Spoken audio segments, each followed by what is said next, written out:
各位弟兄姐妹，大家平安。我们要来进入路加福音第31天的共读。昨天我们从路加福音的18章、17章的后半段，看见神国来到，不是凭眼见，而是凭信心。而我们也要知道上帝的审判会把最亲近的关系都会分别出来。今天我们要继续来看第18章。讲到寡妇还有法官的比喻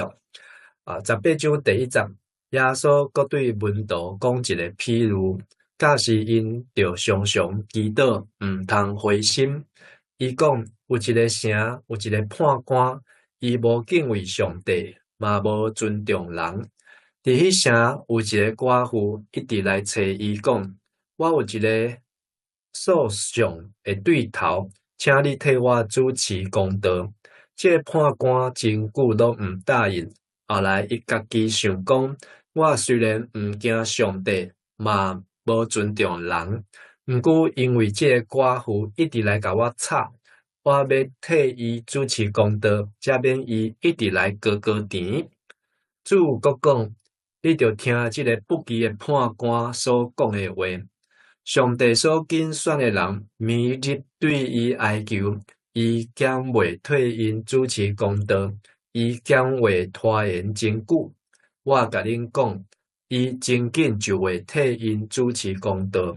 总是恁主来临的时，伊伫地上减袂看到这款的信心。18章，耶稣继续对这些门徒用比喻，但这个不义的法官的比喻只有在路加福音里面有记载。这个法官呢，不怕神，不怕人，却怕一个寡妇。为什么呢？因为这个寡妇呢，一直需要有人替她主持公道，因为她有一个冤家，常常找她的麻烦。但是这个法官呢，本来是不理睬他，他又没有权没有势，又没有什么帮助他，也没什么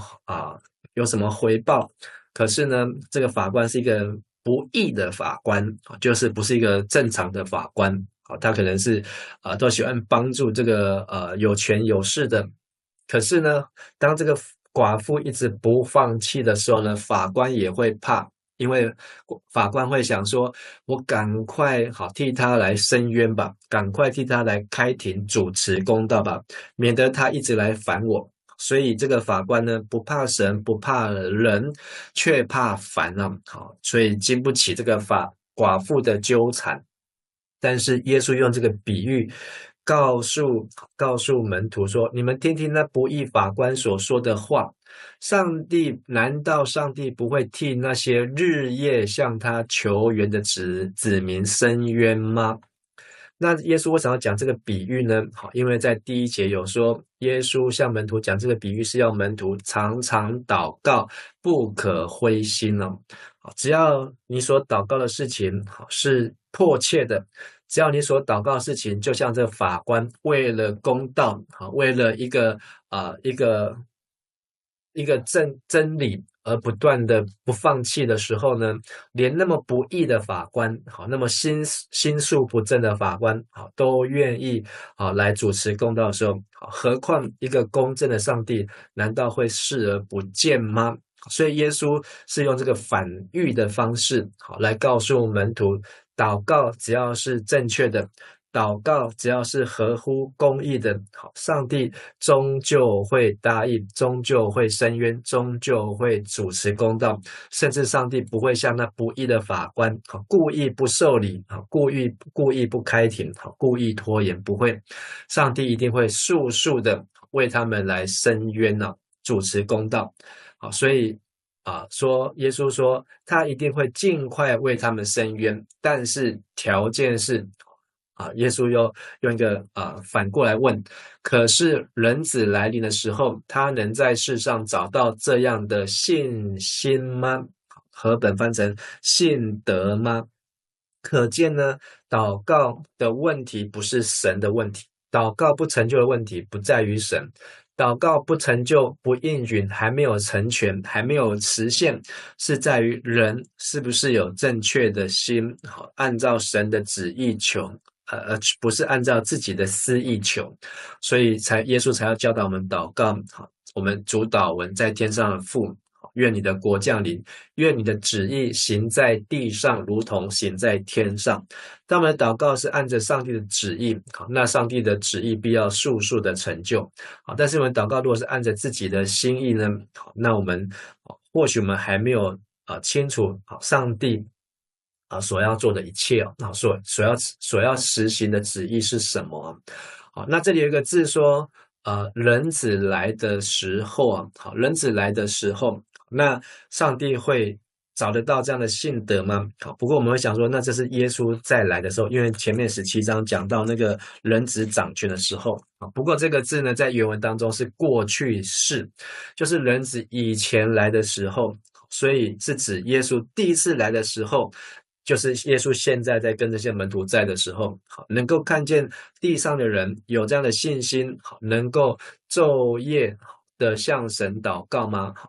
神的选民昼夜呼吁他，呼求他。好，上帝能够看到地上的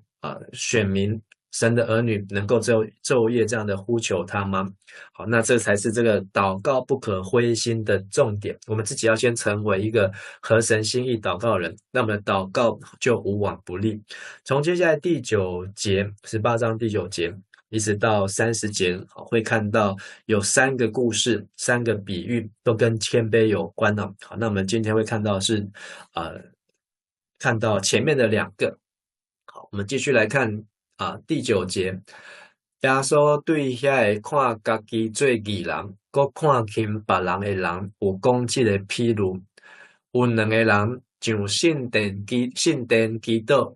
一个是法利赛派的人，另外一个是冒失的。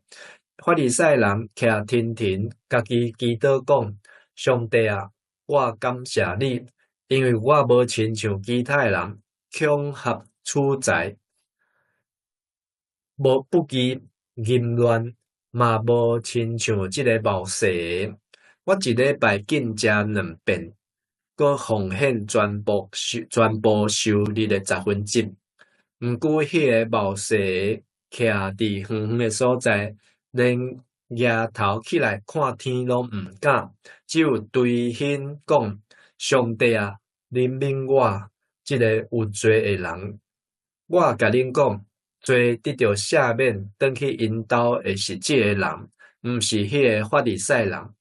因为提高家己的会受降价，屈加家己的会受提高。那这是3个故事当中的第一个，就是2个人的祷告，一个是律法之子法利赛人的祷告，一个是税吏或是这个犹太人眼中的这个罪人因为他们都是吸血鬼，都是吸自己同胞的血。但是耶稣说，法利赛人是自以为义而藐视，藐视就是轻视，甚至藐视的意思就是视而不见，看到了却没有作为，好像那个撒玛利亚人，这个好些撒玛利亚前面的祭司跟利未人，他也是藐视自己的同胞，视而不见了。这2个人祷告，法利赛人是自言自语，昂然站立说我不像别人那样贪婪，所以他自己自以为义，他是用比较的方式，我不像那些的税吏，我不像那些的罪人，不像那些的罪棍，贪婪不义淫乱，更不像那个税棍一样会吸自己同胞的血，甚至呢还觉得自己不错，每个礼拜都有进食2次，而且所有的奉献，那耶稣说连他们的香料啦，连他们的什么最小的这些的东西都拿1/10出来奉献，哇，真的是给他拍拍手。但是呢，另外一个祷告是那个税吏，是那个税棍，他却远远地站着，就是连亲近上帝都不敢，抬头望天也不敢，只能够捶着胸膛说：上帝啊，可怜我这个罪人。所以他是低着头，带着知道自己是有罪。但耶稣说，这两个人祷告，上帝会听哪一个呢？这个可怜我这个罪人，可怜和本番开恩可怜，开恩可怜。那这个字呢，它是代表抚慰，就是抚慰或是代赎或是消抹。那这个字呢，在希伯来书第2章17节，是指挽回祭啊，就是耶稣为我们所献上的挽回祭。所以这个罪人呢，他真的需要有一个人来帮助他，能够让他被挽回，从那个罪恶当中救回来。可是前面那个义人法利赛人都不需要，他是拍着胸膛，他不是捶胸，他是拍着胸膛，上帝你看看我，然后看看我这个样子不错吧，很棒吧，而且我都有做到什么什么，所以两种态度呢差很多。而14节这两个人回去的时候，原文是下去啊，回家去下去。那个下去呢，那从这个字来看，就是他们应该都是来到圣殿，一个站在圣殿的门口，一个是在远远的地方。可是他们在这个圣殿呢，一个是在圣殿的里面或是广场那边祷告完，一个是在远远的地方祷告完，两个下山下去，就是从耶路撒冷的山上下去的时候呢，回去的时候呢，在上帝眼中的义人是那个收税的人呢，所以哪一个跟上帝关系比较好呢？是那个愿意谦卑的，而那个自以为义的法利赛人呢，上帝呢却是不理他。所以凡自高的必降为卑，自甘卑微的必升为高。这句话呢，在路加福音14章第11节就已经出现过。路加福音14章，耶稣在这个法利赛人的西门家里面，看到他们为了这个坐什么位置，大家会争权夺利、勾心斗角。所以耶稣已经在这里讲了一次，那这句话也在箴言的第25章6到7节已经出现，所以在路加又再一次引用这一节又再出现一模一样，就第二次又出现。但是呢，是讲到关于祷告的态度，就是要谦卑，先认识到自己是一个罪人，他的祷告才能够被垂听。那前面那个寡妇呢，她的祷告不可灰心，那她知道她有急迫性，而这个税吏呢，他知道他自己是有罪。那我们再看第二个，是15到17节有人连婴仔嘛抱来，耶稣遐要互伊换手祝福，门徒看到就甲因责备。毋过耶稣叫因来讲，互囡仔来我遮，毋通甲因阻挡，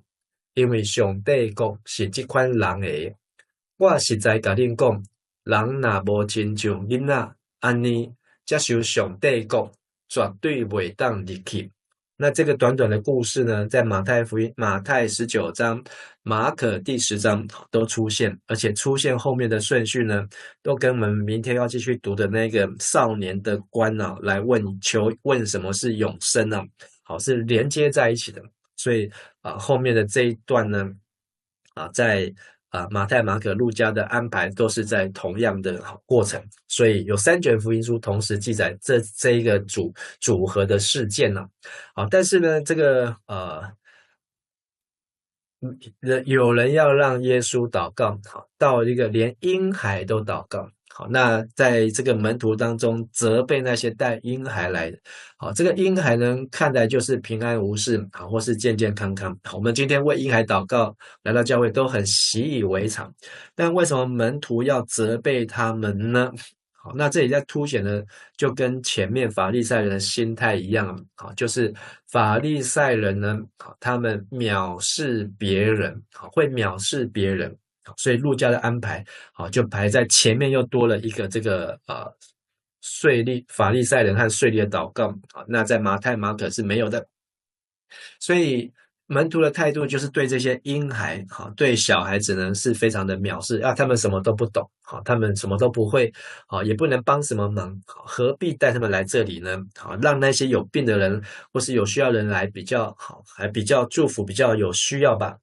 但是呢，耶稣看见就责备，并且告诉他们一个事实，事实是什么呢？不要阻止小孩子婴孩，因为上帝国的子民正是像他们一样，上帝国的子民要像婴孩一样，要像小孩子一样，甚至还反过来说，你们要记住，凡不像小孩子一样接受上帝主权的人，绝不能成为他的子民。所以像小孩子一样接受上帝的主权，就是小孩子代表就是一个单纯相信，好，那他没有怀疑，好，那这个是不容易的。其实人会怀疑，就是因为吃了分别善恶树，自以为向上帝眼睛明亮，其实呢却多了很多的忧虑啊，多了很多的这个分别善恶的这个心思意念啊。但是在神国里面呢，是我们要摒除那一切忧虑，好，是要能够回到像孩子一样单纯的相信，好，没有任何的善恶的这个纠葛的时候，好，天国里面就是让我们回到那个纯净的生命，好，像神一样的生命。好，我们今天是到这里，所以今天的18章讲到祷告、寡妇和不义的官，还有讲到法利赛人祷告和那个罪人税吏税棍的祷告，还有讲到这个门徒和那个婴孩的对照，都是在提醒我们祷告要常常祷告，不可灰心，而且我们祷告要能够讨神的喜悦。我们一起来祷告。是的，天父上帝，我们谢谢你，你教导我们祷告是要合神的心意，神的选民昼夜呼求神，神会快快的为我们伸冤，而我们也需要来按照神的旨意求，愿你的国降临，愿你的旨意行在这地，如同行在天上。更帮助我们教导我们，祷告不是自以为意，祷告不是踩在别人的头顶上或是践踏别人的尊严，祷告是在神的面前能够自卑，祷告是能够像婴孩一样单单的来到神的面前，没有任何的分别对与错，而是单单的渴慕上帝的同在愿圣灵帮助我们，让我们祷告都能够得到神的应许，让我们祷告都能够看见神奇妙的作为。我们这样祷告祈求，奉靠耶稣的名求，阿们。愿神祝福大家平安。